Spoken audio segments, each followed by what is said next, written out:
Esse vídeo é a parte 2 de uma série de vídeos que a gente tá fazendo de 2 episódios sobre o que a moda aprendeu com o LSD. Então, vai lá assistir o primeiro vídeo, porque esse vídeo não funciona sem você assistir o primeiro, tá bom? Então, a gente parou na década de 60, né, onde a gente tem ali vários fenômenos sociais, culturais muito interessantes, como o Verão do Amor, o movimento hippie e tudo mais. A gente falou um pouco sobre a substância protagonista, que é a que está no título do vídeo, mas a gente tem que falar também sobre o anticoncepcional, que foi realmente uma revolução para as mulheres, o que trouxe para discussão a liberdade sexual feminina, né, principalmente. Então, na década de 60, a gente vai começar a ver as primeiras mudanças no cenário da moda no que diz respeito à democratização, né, da moda e do estilo. Então, até então, o que acontecia era que a moda funcionava como uma espécie de pirâmide. Então, as marcas, as maisons francesas, parisienses e tudo mais, assim como de outros lugares também, ditavam as tendências. Então, tudo acontecia de cima para baixo, né? Ali na década de 50, a gente vai ter uma grande difusão, né? A gente vai ter a ascensão do prêt-à-porter, que é o pronto para vestir. Até então a gente tinha muito mais forte a alta costura, né? A alta costura era realmente algo muito inacessível para grande parte das pessoas. E o prêt-à-porter, ele vai vir como uma... é o que a gente vê, por exemplo, nos desfiles, que tem realmente... que se faz ali várias peças, né, de um único look, coisa que não tinha na alta costura, tá? A alta costura era modelo único. Prêt-à-porter, o pronto para vestir, a gente vai ter essa democratização de maneira geral, tá bom?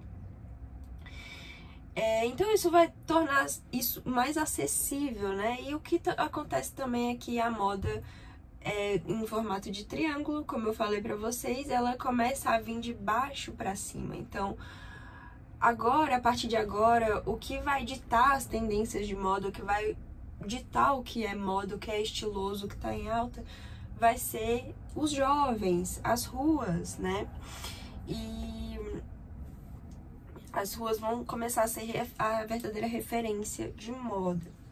Então, em 1960, a gente tem a pílula anticoncepcional, a libertação feminina, a mini saia,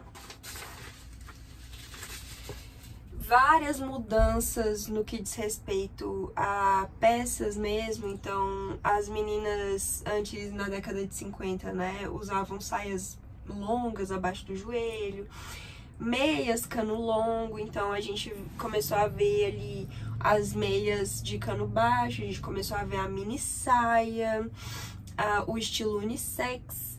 É importante dizer também que em 1966, Yves Saint Laurent introduziu o terno na moda feminina, e isso desafiou para sempre, né, as ideias de feminilidade na cultura ocidental. Então isso foi uma revolução também para o guarda-roupa feminino, tal qual Chanel revolucionou, tal qual Dior também veio com uma mudança muito forte ali no New Look em 1945, 47. Yves Saint Laurent em 66 também vai trazer esse novo conceito, tá bom? De feminilidade. E a gente também teve, como eu já disse, a mini saia, que foi muito revolucionária, e a hot pants, que é essa calcinha short. E, gente, isso era muito subversivo, isso era muito forte, sabe? A gente vinha de uma moda muito conservadora, muito sóbria, e a gente começou a ver colorido, mini saia, exposição. E eu conversei sobre isso com minha avó, e ela falou que realmente nessa época, na década de 60, minha avó tinha 15 anos. E ela falou que realmente as meninas estavam muito mais assanhadas, sabe? Isso nas palavras da minha avó. um batom vermelho, mini saia, muitas partes do corpo à mostra, porque as meninas estavam realmente expressando a sua liberdade sexual por causa da existência da pílula anticoncepcional. Então, tava liberado, entendeu? Sem o medo de engravidar. E isso é muito revolucionário, muito mais do que a gente imagina. Então, a gente teve também elementos icônicos do período, como o vestido trapézio, também introduzido ali pelo Yves Saint Laurent. Óculos geométricos e exagerados também eram ícones ali da década de 60. Cabelos curtos, cílios de boneca na maquiagem, batom muito extravagante. Cores vibrantes estavam em alta, metálico. Padronagens como poá, bolinhas, né? Listras, florais, xadrez, geométricos e tie-dye. Tecidos metalizados com muito brilho, tanto em roupas como em calçados. Tinha todo esse que é tecnológico, voltado ali realmente para essa revolução, para a psicodelia, né? Essa coisa meio marciana, essa coisa meio tecnológica, meio utópica, tava bem alta. A gente via também uma moda muito rebelde, né? Lógico. Os sapatos, eles deixam de ser aquele sapato de... aqueles sapatos tradicionais, eu não lembro o nome desse sapato, mas vou colocar a foto aqui pra vocês verem também. As pessoas começam a usar Nike, as mulheres começam a usar o cabelo mais solto, não precisa mais ser aquele penteado puxado, assim, o cabelo extremamente, né, penteado, aquela coisa bem contida. Calça boca de sino, óculos redondinhos coloridos da Rita Lee e do Ozzy Osbourne, ícone da década de 60, maquiagem muito colorida e muito metalizada também. Então, esse vídeo ele é bem rapidinho, tá? A gente vai ter ali como saideira da década de 60 duas coisas muito importantes. Uma é o festival Woodstock, que foi um festival que foi uma grande despedida da década, né? Que marcou o zeitgeist da década, assim como várias outras coisas que a gente destacou no outro vídeo também. Foi um festival que durou 3 dias e reuniu, assim, o festival ele estava preparado para receber 200 mil pessoas, mas as pessoas pularam a cerca, quebraram as cercas, né? E por fim foram 500 mil de pessoas que compareceram neste festival, gerando realmente congestionamentos assim históricos, sabe, na pista e tudo mais. Ícones da época como Janis Joplin e Jimi Hendrix subiram ao palco. O Hendrix, ele fechou o festival, tá? No final tinham 40 mil pessoas para assistir ele. E ele fechou o festival com a apresentação de 2 horas, incluindo a sua versão psicodélica do hino nacional dos Estados Unidos. E seguido por, é lógico, Purple Haze.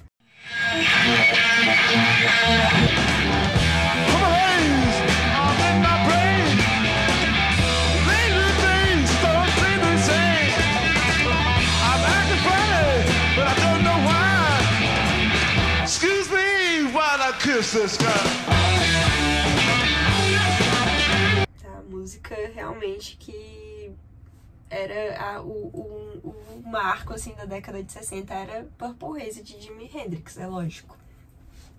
Então essa performance marcou também pra sempre essa década, tá bom? Essa união da psicodelia com o hino nacional dos Estados Unidos foi realmente algo muito memorável.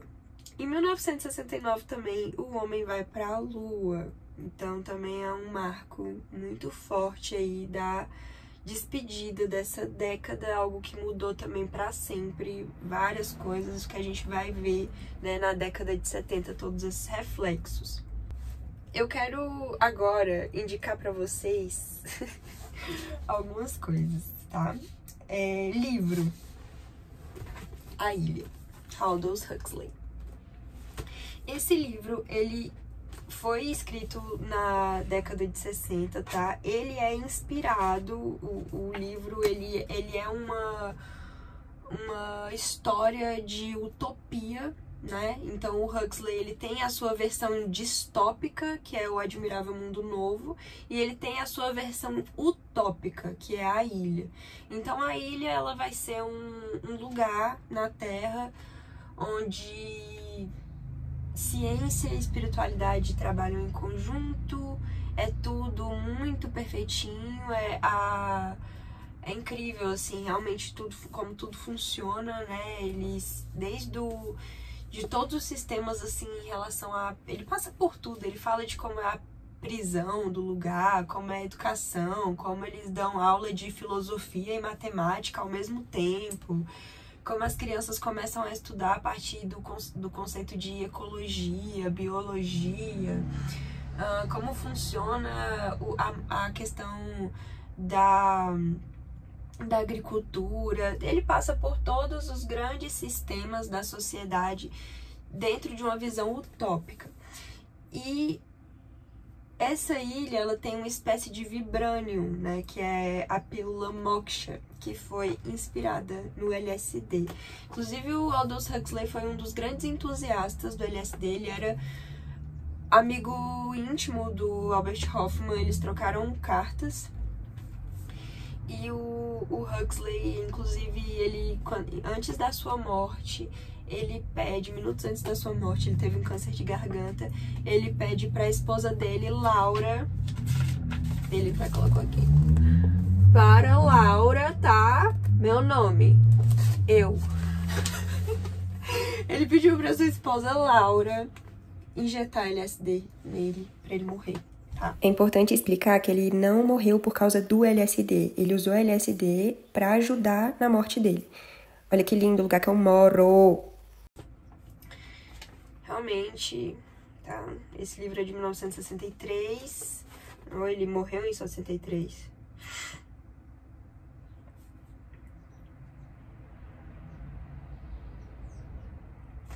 Enfim, livro A Ilha, Aldous Huxley. Filmes, 2 brasileiros eu trouxe. O primeiro é Paraísos Artificiais, conta a história de jovens que vão para o universo paralelo. É uma narrativa, é um filme brasileiro muito bom e traz uma narrativa do lado obscuro mesmo das substâncias. Por mais que a gente tenha falado aqui sobre todo o potencial terapêutico e tudo mais, tem sim um lado sombra toda essa história, tá bom? E vocês podem ver isso com muita precisão nesse filme. Outro filme também que, em contrapartida, também tem um lado obscuro, né, dessa questão de substâncias e tudo mais, que é O Bicho de Sete Cabeças, estrelado pelo jovem Rodrigo Santoro, também brasileiro, onde conta a história de um menino que foi internado numa clínica psiquiátrica por causa de um cigarro de maconha e os efeitos disso no psicológico dele.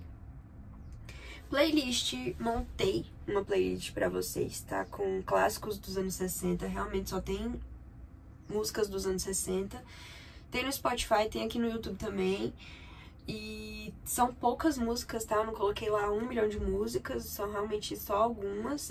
Ela tem começo, meio e fim, então escutem na ordem. Vai colocar vocês total na vibe. E por fim, mas não menos importante, algo que eu refleti muito pra decidir se eu ia falar sobre isso. Mas eu tenho um podcast oculto, tá? Que se chama Chá Mágico. E nesse podcast ele tem alguns episódios falando sobre substâncias psicodélicas. Lá tem episódio falando sobre ayahuasca, tem um episódio falando sobre êxtase e tem também o que eu mais me orgulho de verdade, que foi uma extensa pesquisa onde eu falo sobre a história do LSD. Esse podcast, ele tem uns 3 anos, ele não é mais produzido, tá? Mas ele vai ficar lá por questão de divulgação científica mesmo. Porque tudo que eu falo, ele tem embasamento, tá? Não são vozes da minha cabeça. E realmente, por mais que, assim, eu não tenho tanta vontade, assim, de estar falando sobre isso hoje em dia e disseminando, né, todo esse assunto, todas essas coisas. O Chá Mágico, ele é um clássico da minha história, tá? Então, se vocês tiverem curiosidade, vão lá assistir, tá no Spotify. E assistam, escutem, né? No caso, especialmente o episódio que fala sobre a história do LSD. Ele é totalmente baseado no livro do Albert Hofmann, LSD, Minha Criança Problema. E são 50 minutos de puro conhecimento histórico, tá bom? E é isso, gente. Poxa, que pena que tá acabando esse vídeo. Eu gostei muito de gravar ele. E é isso. Eu espero muito que vocês tenham gostado também. Um beijo. Amo vocês. Fiquem com Deus.